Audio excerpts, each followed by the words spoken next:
Live from New Delhi, you're watching DD India News, India's voice to the world, wishing all our viewers in India and abroad a very happy Dussehra.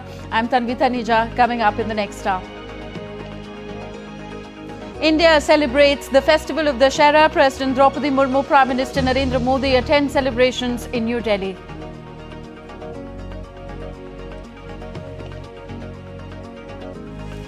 India's Defence Minister Rajnath Singh virtually unveils 75 infrastructure projects of Border Roads Organisation across 11 states and union territories, says these projects will enhance the country's defence preparedness.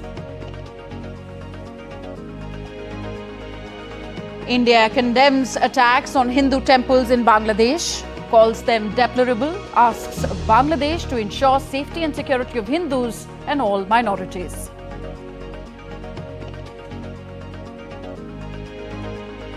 Israeli military orders evacuation from more southern Lebanese towns, says evacuations necessary for safety of residents due to increased Hezbollah activities. And Australia to take on India in the ongoing Women's T20 World Cup 2024 at the Sharjah Cricket Stadium on Sunday.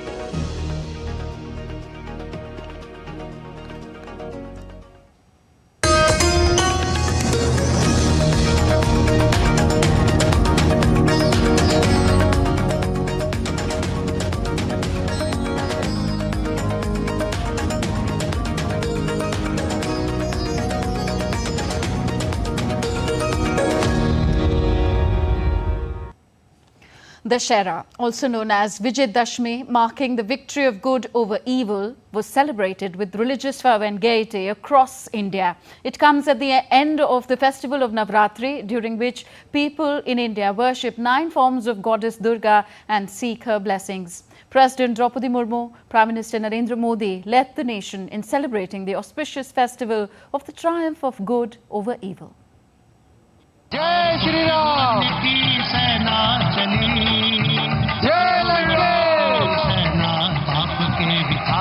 Jai Prabhu!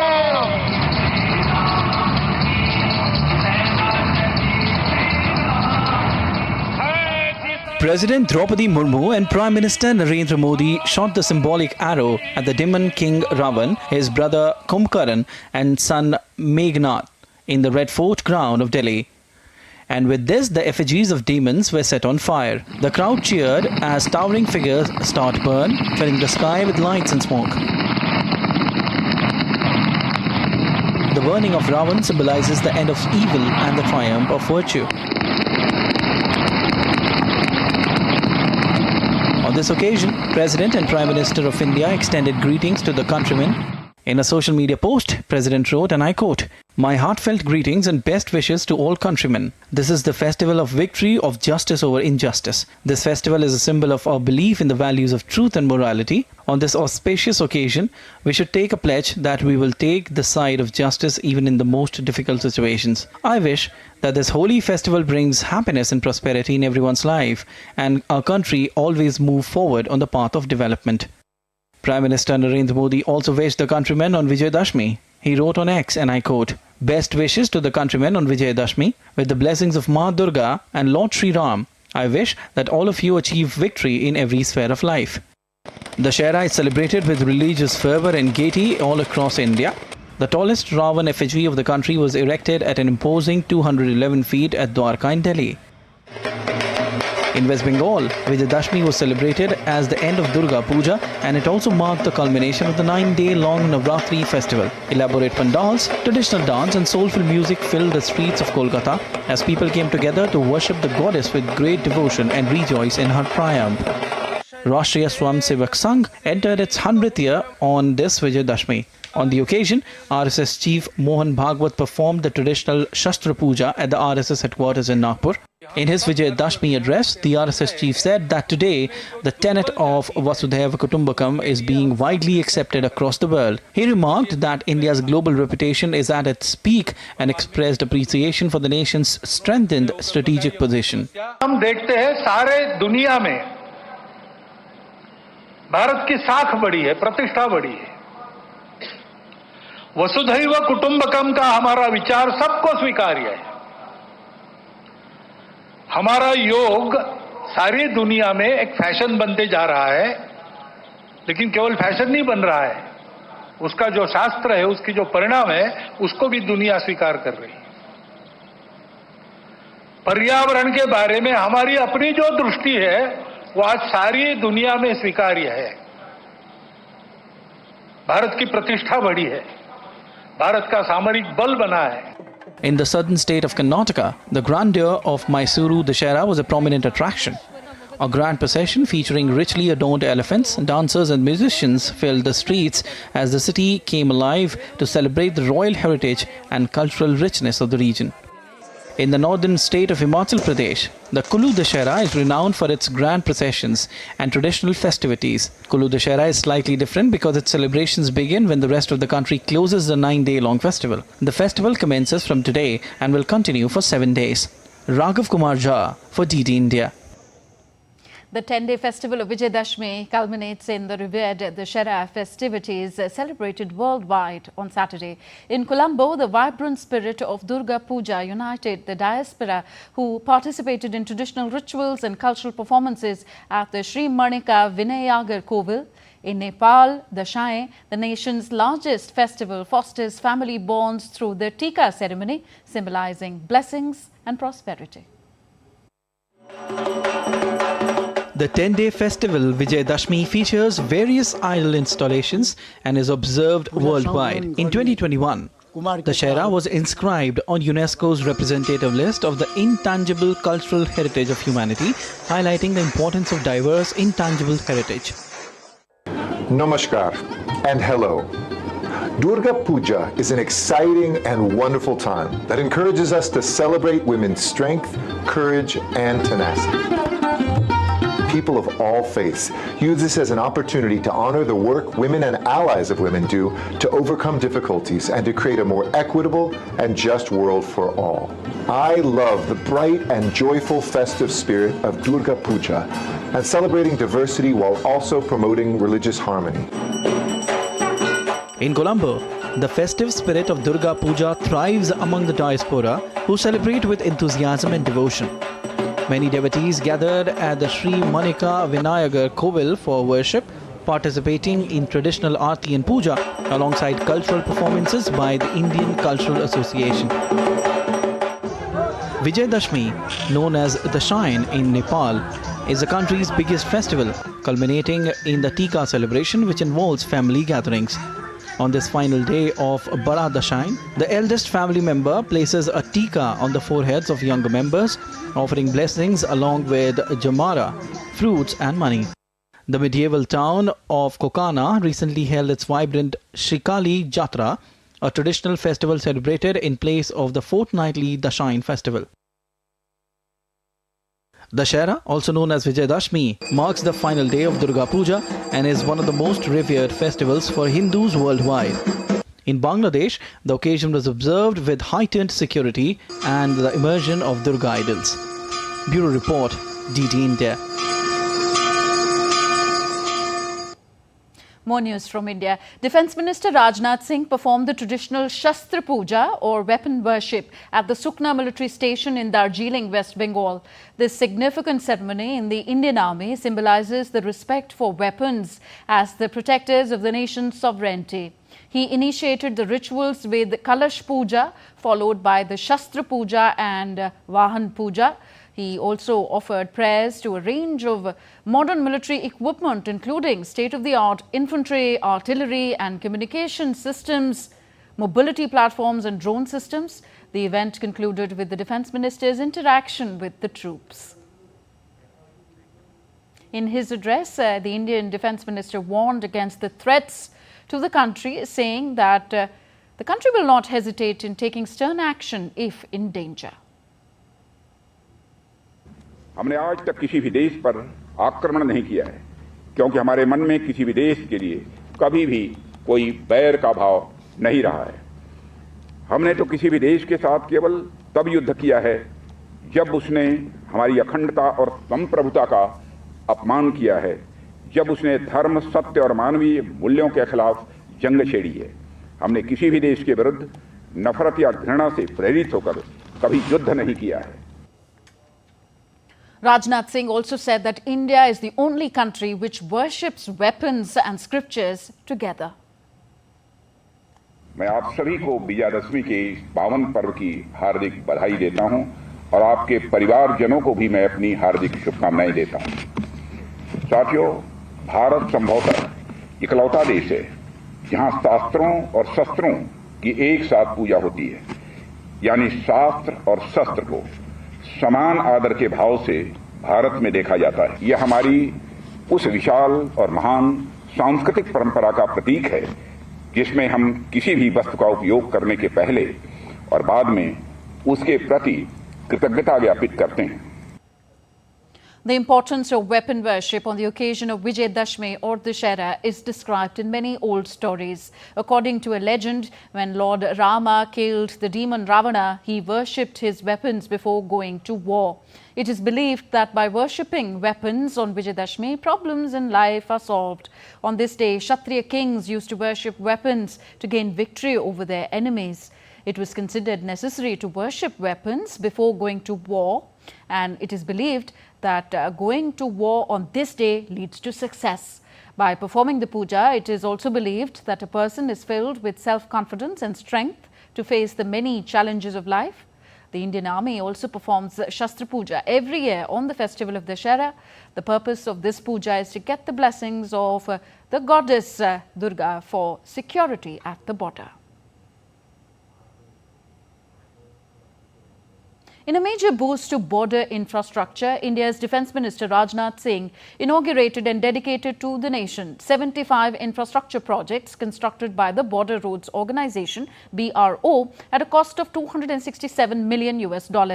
These projects have been constructed in 11 border states and union territories of the country, including the Andaman and Nicobar Islands. The ceremony was organized by the BRO, Border Roads Organization, in India's northern eastern state of Sikkim on Saturday, in which the Defence Minister inaugurated 22 roads, 51 bridges and 2 other miscellaneous projects.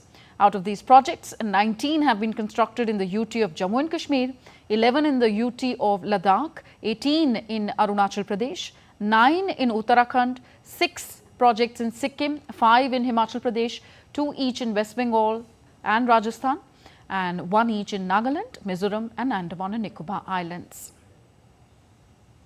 India on Saturday said that it has noted with serious concern the reported attack on a Durga Puja Pandal and theft at a revered Kali temple in Bangladesh.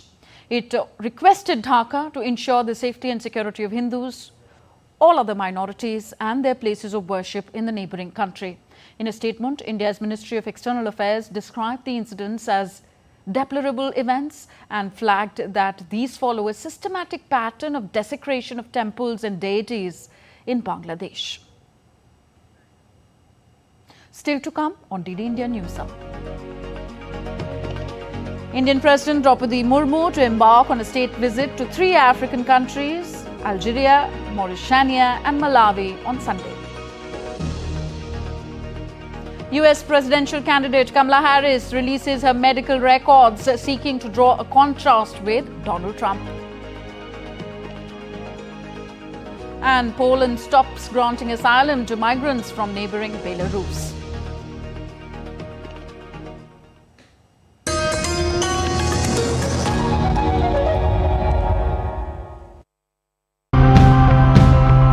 Extreme weather events are going to get more frequent and intense. What can we do? Here are some ideas. In each of the grid, we installed rain gauges and we identified local people from the villages, and these people were given training how to measure rainfall, and every day these farmers used to give rainfall data into a WhatsApp group that we had created called Wayanad Weather Forecast. Sweden started very early to cut out fossil fuels from our energy mix, so that also shows that big, bold changes are possible. There are 5 to 6 families who have joined us on this journey towards self-sufficiency. We also exchange products and goods. If we use cork instead of these materials, which are not renewable, cork is, we are decreasing several orders of magnitude.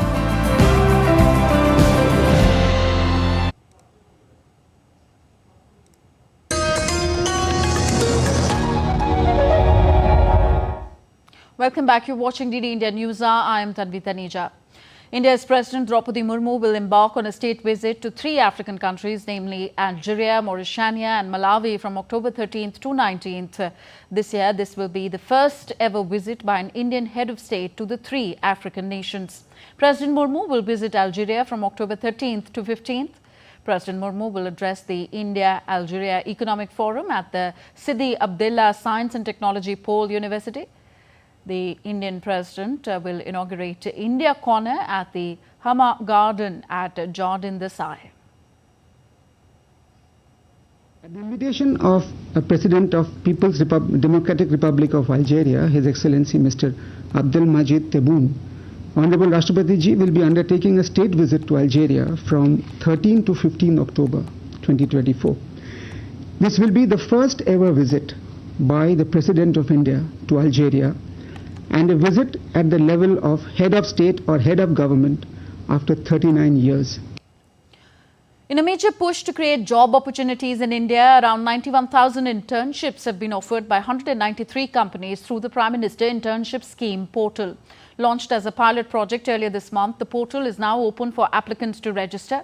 The government aims to provide internship opportunities to youth in top 500 companies of India with a broader goal of training 10 million youth aged 21 to 24 years over the next 5 years.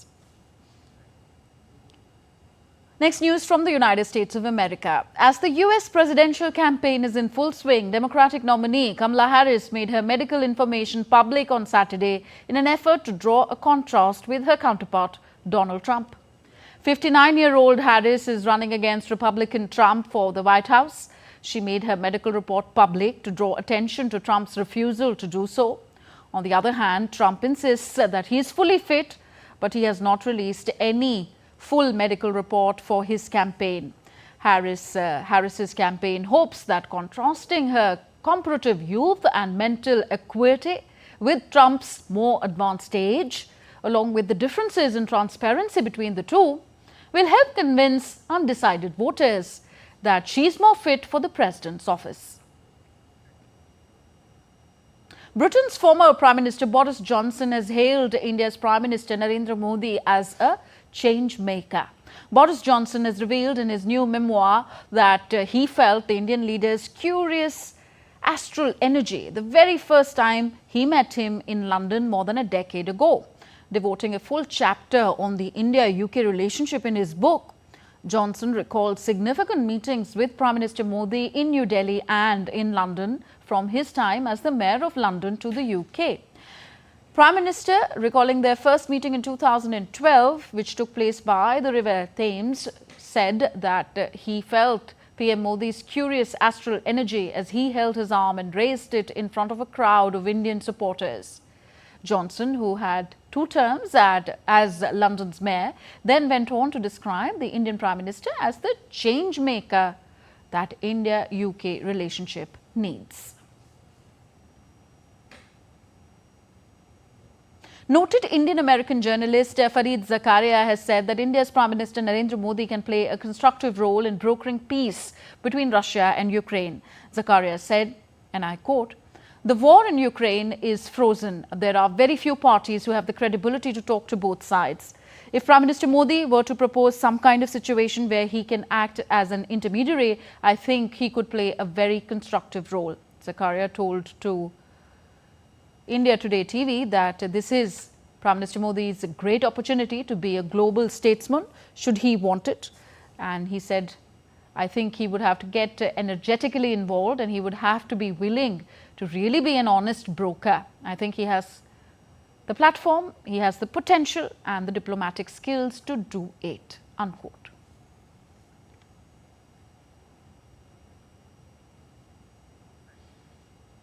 On the ground, Russia claimed that its forces had carried out dozens of strikes on Ukrainian energy facilities over the past week. On Friday, Russian troops repelled several Ukrainian counterattacks in the Kursk region, hitting Russian assets such as armored vehicles and electronic warfare stations. Meanwhile, the General Staff of the Armed Forces of Ukraine reported that its troops had engaged in dozens of combat actions with Russian forces across various frontline areas in eastern Ukraine as of Friday afternoon, with the fiercest battles occurring in the directions of Pokrovsk and Kurakovo. We next take a look at other stories making news around the world. A fire at a petrol station in Russia's Chechnya region killed 4 people, including 2 children. The explosion of a gas tank triggered fire at the service station in the Chechen capital city Grozny. This is the second deadly fire in a month after the gas station explosion in the neighboring Dagestan that killed 13 people and injured 23 others.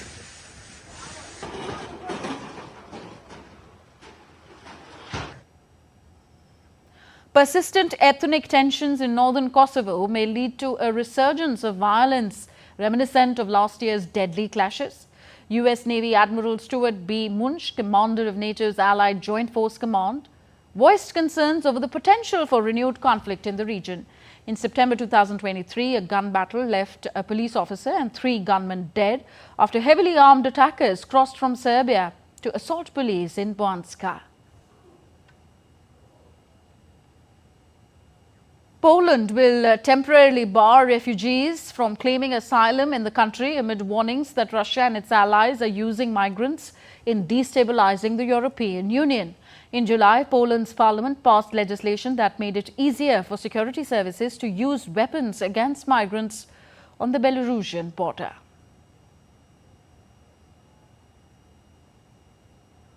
Spain's King Felipe, Queen Letizia and Princess Leonor presided over the country's National Day parade in Madrid.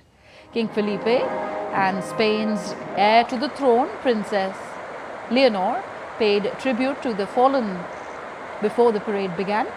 4,000 military personnel, 266 vehicles and 210 horses took part in this parade.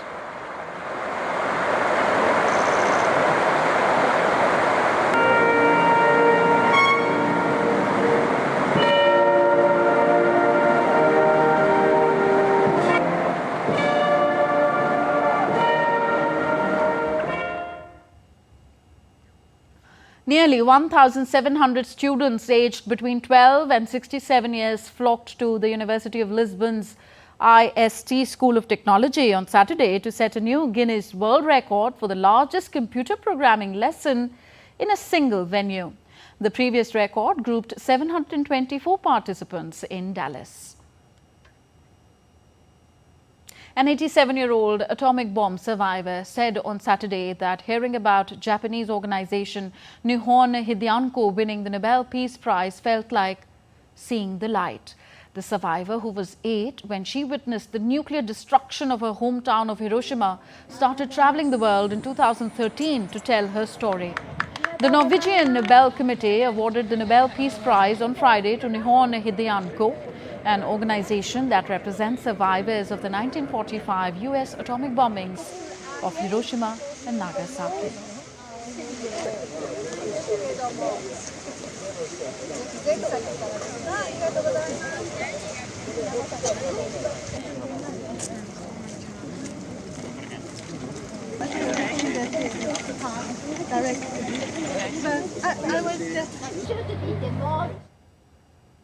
As part of the ongoing multilateral maritime exercise Malabar 2024, India, Australia, Japan and the United States have been actively engaged in various collaborative events since 9th of October in India's Visakhapatnam. These activities include key leadership engagement, subject matter expert exchanges, cross-deck visits and pre-sailing discussions, all aimed at enhancing maritime cooperation and fostering operational synergy. The key leadership engagement of the senior naval hierarchy has been a special feature of the exercise. Meetings are held to discuss ways to strengthen mutual naval interoperability and cooperation in the Indo-Pacific region, as well as the future of Malabar exercises. On the revered grounds of the Diksha Bhumi in the Indian city of Nagpur, thousands of followers from around the world gathered on Saturday to mark the 68th Dhamma Chakra Parivartan Day, a prominent Buddhist festival in India. It is the day when Dr. B.R. Ambedkar converted to Buddhism. Devotees have been arriving at the Diksha Bhumi for the past 2 days, with various programs arranged since last night. Many stood in long queues to pay homage to Dr. Bhimrao Ambedkar. Diksha Bhumi is a significant site for Navayana Buddhism, marking the site where Dr. B.R. Ambedkar converted to Buddhism in 1956, with around 600,000 followers in attendance. The largest stupa in Asia stands in his honor, making Diksha Bhumi a major pilgrimage center in India and a key site for the neo-Buddhist movement.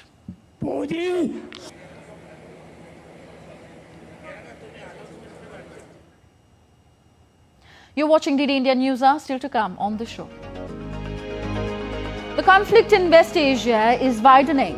We'll discuss the growing tensions with our expert.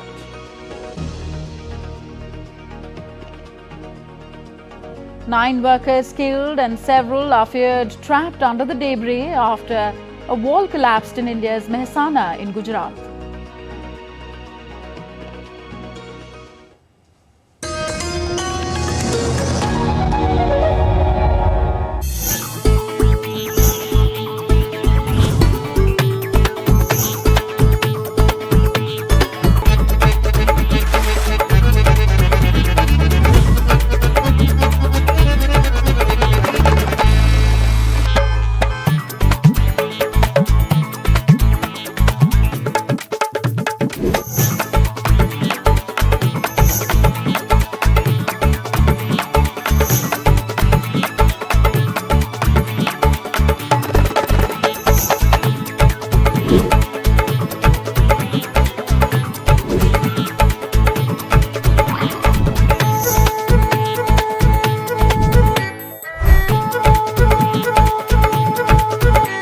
Welcome to Jaipur.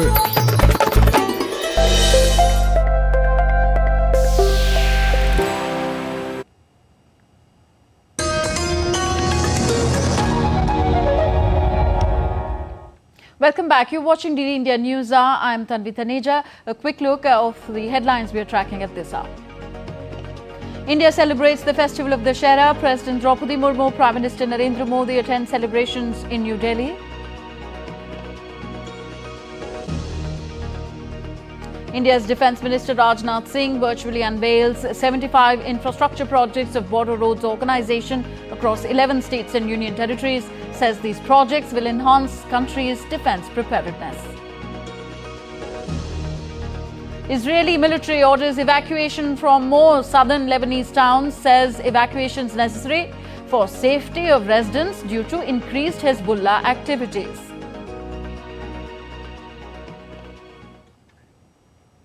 So on to West Asia now. Israel promised a response to the missiles that Iran fired into its airspace recently. Few expected before Yom Kippur ends late Saturday. Iran has promised widespread destruction if Israel attacks, and Gulf nations are lobbying the United States to stop Israel from attacking Iran's oil sites because they worry it could lead to attacks on their own by Tehran's proxies. Israel's military said that 2 UN peacekeepers were wounded by an Israeli strike near their watchtower in South Lebanon on Friday. The Israeli Defense Force on its part acknowledged firing at an immediate threat near the UN position in Lebanon and pledged to carry out a thorough review. US Defense Secretary Lloyd Austin urged his counterpart in Israel to ensure the safety of UNIFIL forces in Lebanon. Austin on social media platform X urged ensuring the safety of UNIFIL forces and coordinating efforts to pivot from military operations to a diplomatic pathway as soon as feasible. In Lebanon, Israel has further ordered evacuation of more southern Lebanese towns due to increased Hezbollah activities. The head of the UN Agency for Palestinian Refugees, UNRWA, Filipe Lazzarini, met with Lebanon's Parliament Speaker Nabi Berri in Beirut. Iranian Parliament Speaker Mohammad Bakir Kalibaf on Saturday visited one of the sites of the Israeli airstrikes that hit central Beirut. The strikes hit the Lebanese capital on Thursday in the evening, killing 22 and wounding over 100. I am particularly carrying a message from Supreme Leader for the Lebanese people with assurances that in these difficult conditions, the Islamic Republic of Iran shall stand with the Lebanon's nation and government and the resistance in all areas. Iran's parliament speaker Mohammad Bagher Ghalibaf also met with his Lebanese counterpart Nabih Berri in Beirut. In northern Gaza, hundreds of Palestinians residing were seen fleeing the north on Saturday with their belongings. Meanwhile, UN organizations and some other countries are rushing to send support and supplies to Lebanon. The hospitals are in dire needs of drugs to replenish all the stocks were used this last 2 weeks. This week, a total of 67 metric tons of such health goods. This will be able to serve up to 700,000 people for a period of 3 months, but naturally more are required for other type of disease. In a show of solidarity, Qatar and France joined hands by sending aid through military aircraft, saying that the best kind of support that the world could provide is to help end the war. Bureau Report, DD India. And we have with us now former senior diplomat S.R. Thayal to discuss the developments in West Asia. Welcome, sir, to the program. So Israel has promised a response to the missiles that Iran fired into its airspace. What, broadly speaking, is Israel likely to target in its response? Israel would like to target the nuclear establishments in Iran.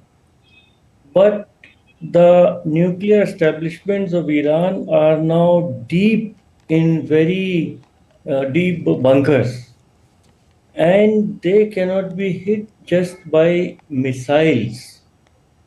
And for like we saw in Lebanon, the Hezbollah chief was killed by bombs which were dropped by air.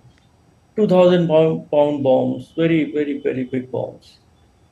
But the Israeli Air Force cannot bomb Iran without refueling on the way back in air.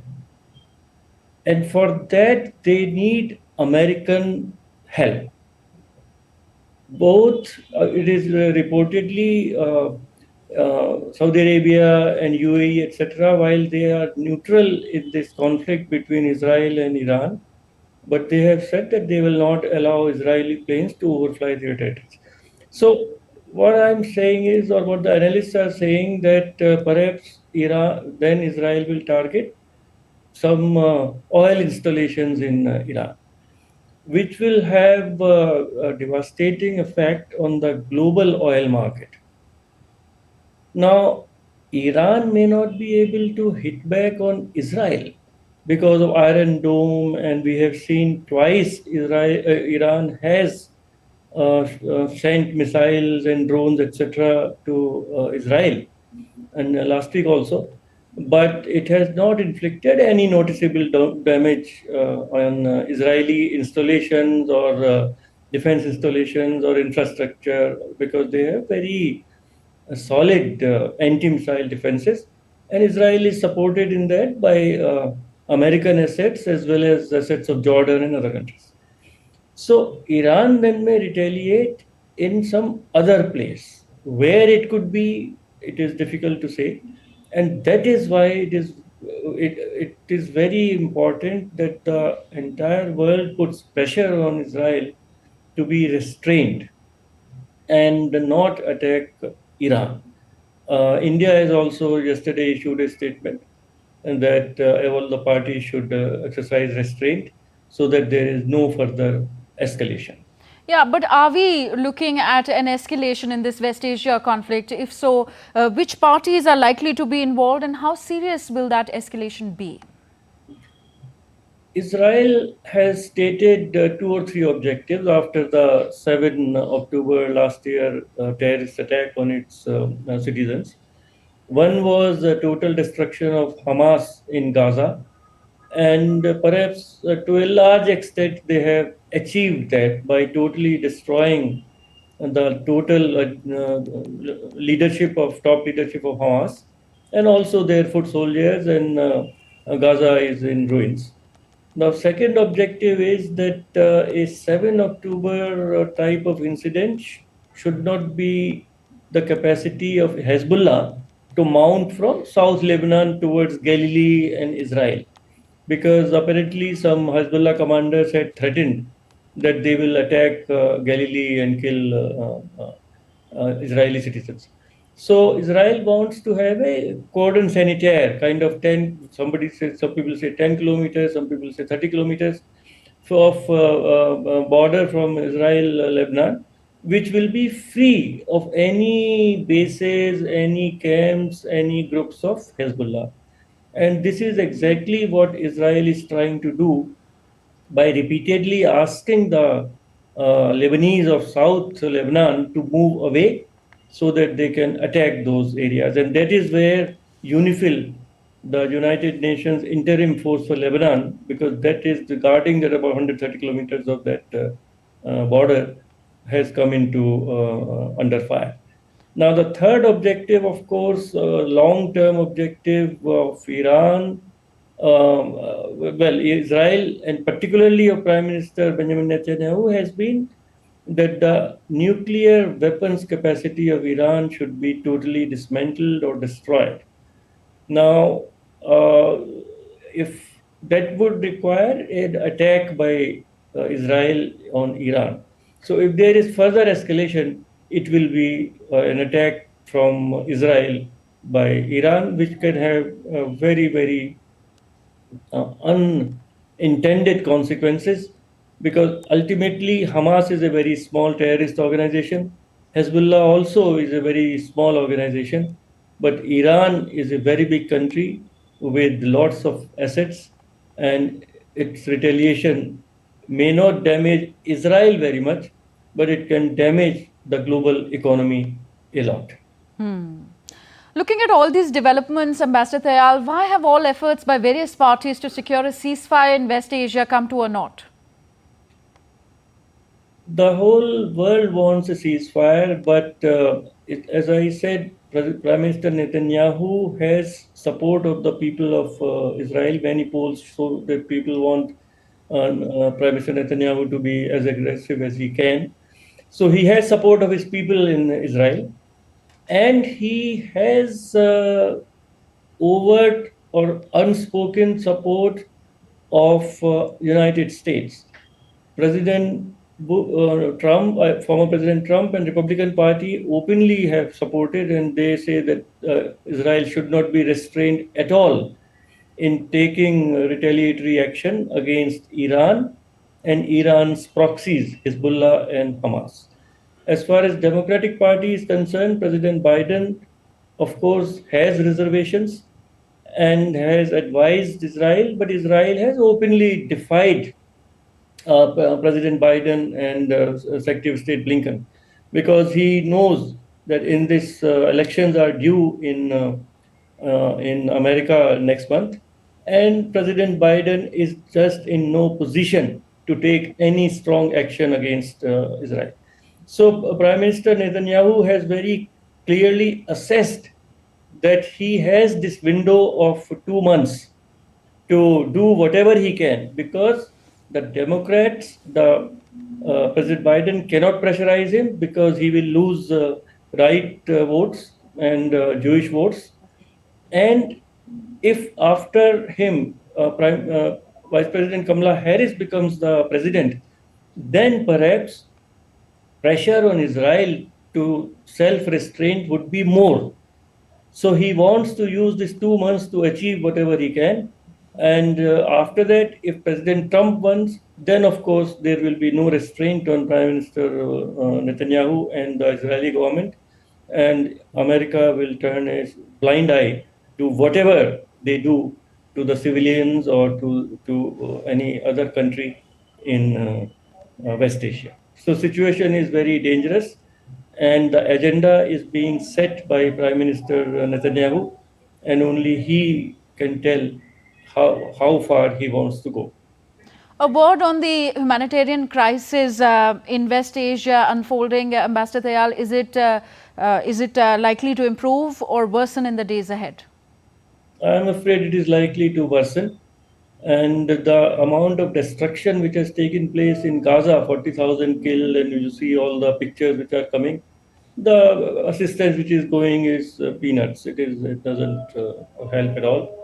And Lebanon now every day there are more bombings in Beirut and other places. There is more shifting of populations. There again, yesterday Israel issued some order, Israeli army, IDF, Israeli Defense Forces, that more people of South Lebanon should leave those areas because they are going to attack. So the number of refugees is likely to increase. And I am sorry to say that the humanitarian crisis is likely to increase in the days to come. And in case of a wider West Asia conflict, how far and in what ways would the world economy be affected? And specifically, how would India be affected, sir? Israel can attack Iran, and if they attack oil installations in Iran, then Iran can retaliate by choking the Persian Gulf, the Strait of Hormuz, by sinking some ships there. They have that much capacity that some oil tankers, etc., if they torpedo and sink, that the Strait of Hormuz can be closed.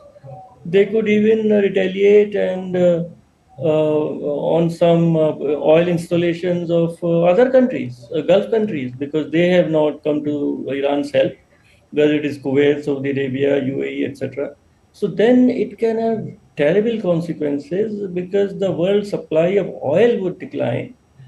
And it will hurt India also because 90% of our crude oil is imported. Our total 100%, 90% is imported. We, of course, get a lot from Russia and Venezuela, and which are outside Persian Gulf.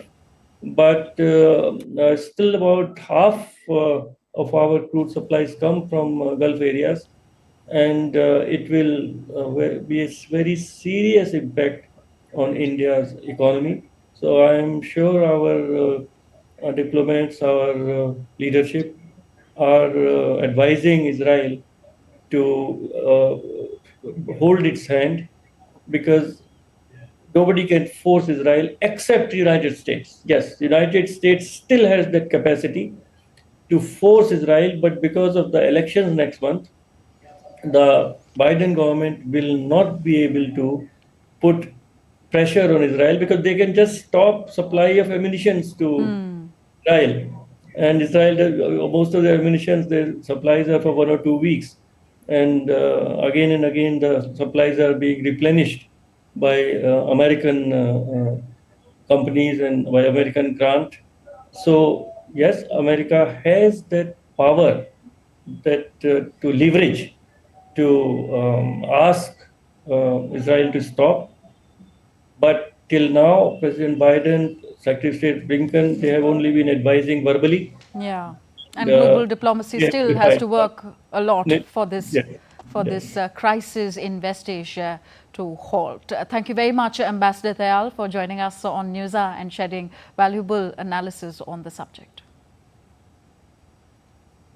Okay, the streets of Tel Aviv remained empty as Israel for the first time in decades observed Yom Kippur, its holiest day, while fighting wars on multiple fronts. From Friday morning till Saturday night, markets remained closed, flights stopped and public transport came to a halt as most Jews fast and pray on the Day of Atonement.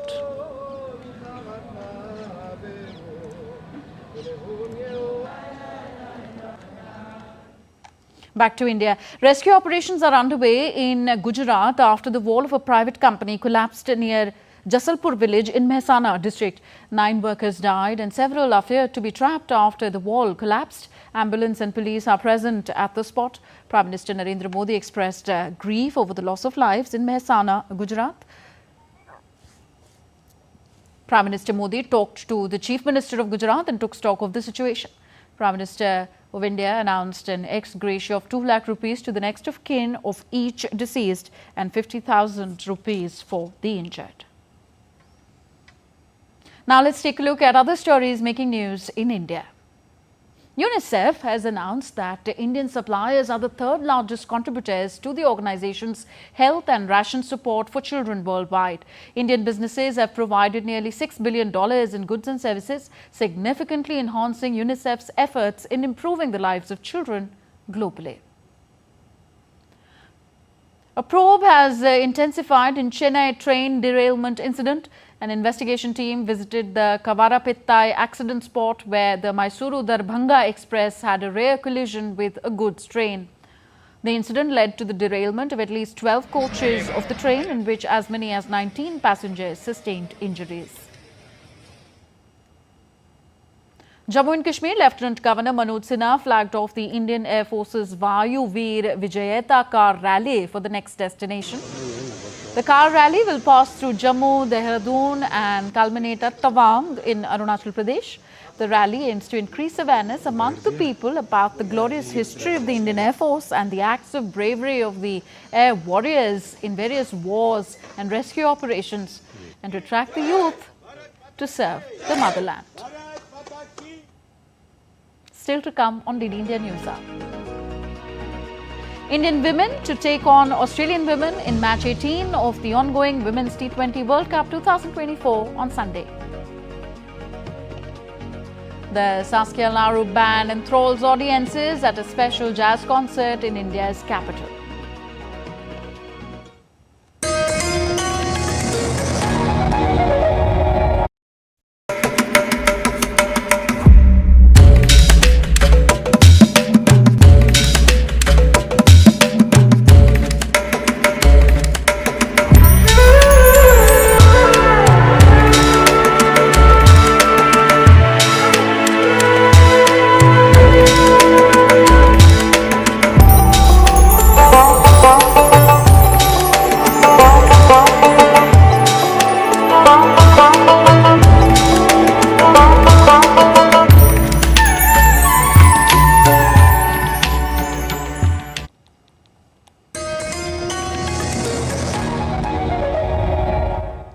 Thank you for staying with us. You're watching DD India News Hour. I am Tanvi Taneja.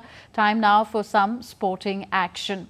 And first news from cricket. Australian women will take on Indian women in match 18 of the ongoing Women's T20 World Cup at the Sharjah Cricket Stadium in Sharjah on Sunday. India needs to register not only a win but also has to keep their net run rate in check, as New Zealand is the third team that is searching for a semi-final berth in the tournament. Well, a blockbuster game is in store for all of us. India will aim to secure another net run rate boosting win when they face an injury-hit Australia in a must-win Women's T20 World Cup clash on Sunday in Sharjah. Australia, with 6 points from 3 matches and a strong net run rate of plus 2.786, are almost assured of a semi-final spot. Meanwhile, India, New Zealand and Pakistan are battling for the remaining spot. Australia's victory over Pakistan on Friday came with a cost. Skipper Alyssa Haley suffered an acute foot injury, while fast bowler Tyler Vlamnik dislocated her shoulder. Both are likely to miss crucial game on Sunday. India's 82-run win over Sri Lanka, their biggest in tournament history, not only boosted their net run rate but also lifted them to second place in Group A. India now sit on 4 points behind undefeated Australia. To keep their knockout hopes alive, India must win, as New Zealand, with 1 game in hand, can also reach 6 points. If New Zealand win their remaining games, net run rate will decide the semi-final spots. India currently has a plus 0.567 net run rate, while New Zealand lags behind at minus 0.050. If Pakistan beat New Zealand and India lose to Australia, all 3 teams could end up on 4 points, making net run rate crucial again. Sports Desk, DD India. Tennis now. Aryna Sabalenka fought back from a first set stumble to beat Coco Gauff 1-6, 6-4, 6-4 in the Wuhan Open semi-finals on Saturday. The 20-year-old Gauff made 21 double faults. Top seed Sabalenka, who struggled against the world number 4's power earlier in the match, swung the momentum in her favour. 3 times Grand Slam winner Sabalenka found it hard to control her returns when Gauff got the first serve right, repeatedly overshooting the lines of finding the net. Gauff's double faults, coupled with slower, nervous second serves, allowed Sabalenka to pressure her with power shots, as the Belarusian won 4 games in a row to win the second set 6-4. Sabalenka's winning momentum continued in the third set as well.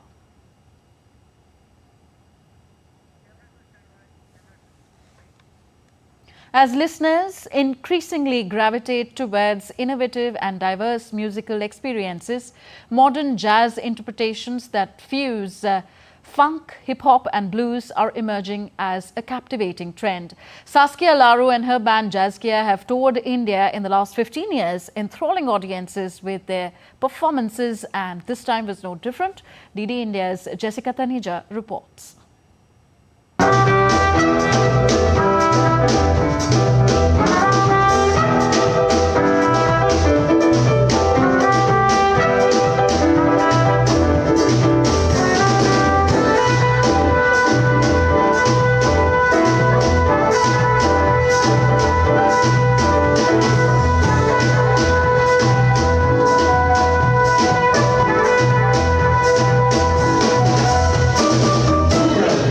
A land where classical ragas and Bollywood soundtracks traditionally dominate the musical landscape, is now embracing genres from far and wide.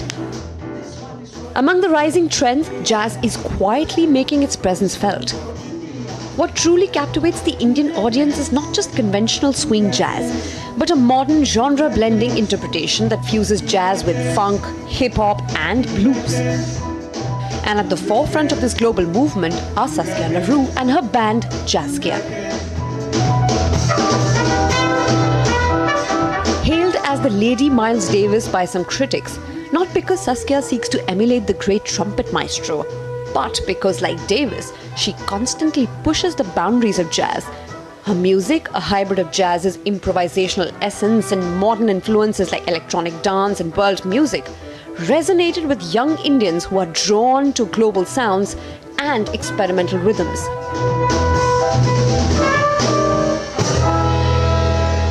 Some of our jazz lovers in India, they already passed away, you know, because we had also some people that organized tours for us, they also passed away. But then some new people came, so we are really very happy to be back all the time. But Jazzkia is more than just Saskia's genius. It's a powerhouse ensemble. Warren Bird, the African-American pianist, vocalist and composer sitting behind that grand piano, is a towering figure in the jazz world who brings a signature blend of pop and Latin influences to the table. His fluidity on the keys has been honed through decades of collaboration with greats like Archie Shepp and Eddie Henderson, lending his performances a rich, soulful depth. Music was always going inside of me, and I don't know where that comes from.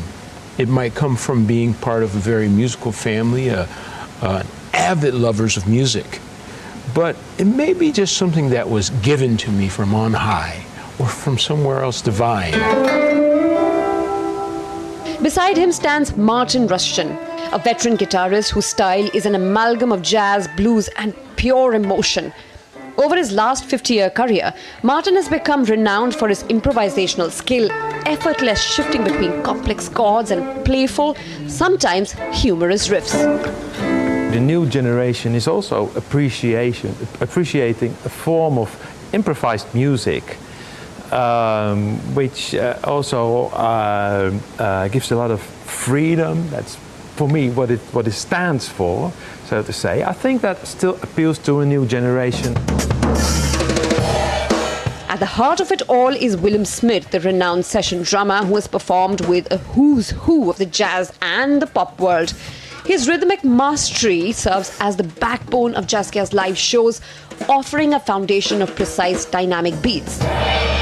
I think it's the best experience so far, because I mean, people have been so kind, really enthusiastic, and yeah, it's just so different than Holland. So it's everything in India is so new.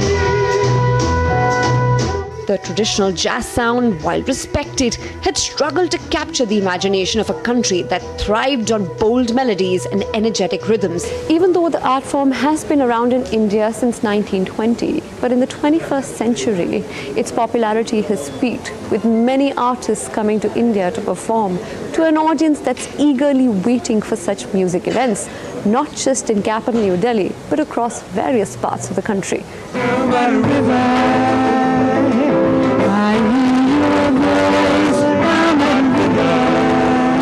As the night drew to a close, the audience rose to their feet, showering the band with applause. Jazzkia's performance was a testament to the universal appeal of this timeless musical form. Their music crossed cultural boundaries, connecting with audiences from all walks of life. As they played, the crowd was united in their appreciation for the power of music to transcend language and bring people together.